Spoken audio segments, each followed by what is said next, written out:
आंदोलन मोर्चा चालू होते त्याची शेवटची स्टेप होती गिरगाव चौपाटी ते वर्षा निवासस्थान देवेंद्र फडणवीस साहेबांना सांगण्यासाठी जात होतो।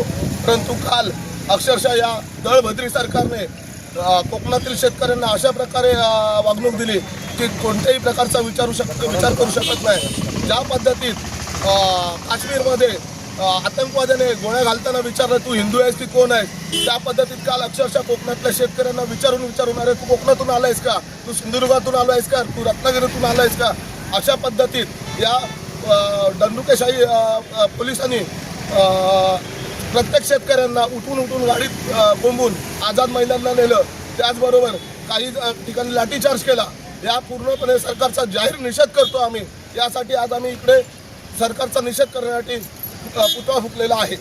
गेले 2-3 महिने सिंधुदुर्ग असेल, रत्नागिरी असेल, या सर्व जिल्ह्यातील आम्ही सर्व आबा बागायतदार सरकारकडे नुकसान भरपाईसाठी मागणी करतो आहे। पण असं असताना गेले 3 महिने होऊन सुद्धा सरकारने कोणतीही दखल घेतली नाही। म्हणून शेवटी काल आमचे सन्माननीय शेतकरी नेते राजू शेट्टी साहेब यांच्या नेतृत्वाखाली वर्षा बंगल्यावर मोर्चा काढण्याचं ठरलं। असं असताना काल जो काही त्या ठिकाणी मुंबईला मोर्चासाठी गेला असता जी काही कोकणातील शेतकऱ्यांना वागणूक मिळाली ती खरोखरच कोणत्या शब्दात त्याचा निषेध करायचा तर त्याला शब्दच नाही आहे।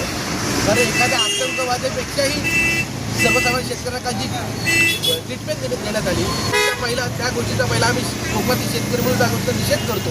आणि असं असताना काल जो मोर्चा झाला त्यामध्ये सर्वच पक्षाच्या लोकांनी जो काही पाठिंबा दिला, काँग्रेस असेल, उभाटा, शिवसेना असेल, राष्ट्रवादी असेल, मनसे असेल, या सर्वांचे आम्ही देवगड तालुका आभार मानतो। आणि असं असताना जो काही लोकशाहीमध्ये आवाज उठवायचा की नाही हाच मोठा राहिला प्रश्न आहे। कारण खरोखर बरे काल आम्ही त्या ठिकाणी होतो त्या ह्याच्यात असणारी 7-8 पोलीस स्टेशन, त्यानंतर आझाद मैदान, आमचं गिरगाव चौपाटी ते वर्षा निवास हे आमचं नियोजन होतं।